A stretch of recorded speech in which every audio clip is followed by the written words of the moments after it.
मैंने कल ख्वाब में आइंदा को चलते देखा। गज़ल अज़म बेहज़ाद, आवाज़ो पेशकश मोहम्मद शुएब। मैंने कल ख्वाब में आइंदा को चलते देखा, रिज़्क़ और इश्क को एक घर से निकलते देखा। रोशनी ढूंढ के लाना कोई मुश्किल तो न था, लेकिन इस दौड़ में हर शख्स को जलते देखा।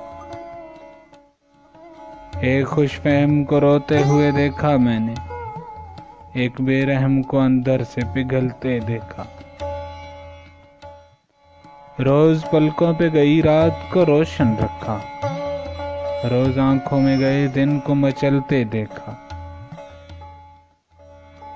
सुबह को तंग किया खुद पे जरूरत का हिसार, शाम को फिर उसी मुश्किल से निकलते देखा।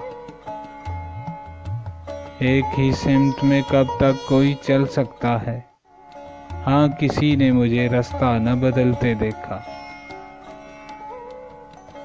अज़्म इस शहर में अब ऐसी कोई आंख नहीं, गिरने वालों को यहाँ जिसने संभलते देखा।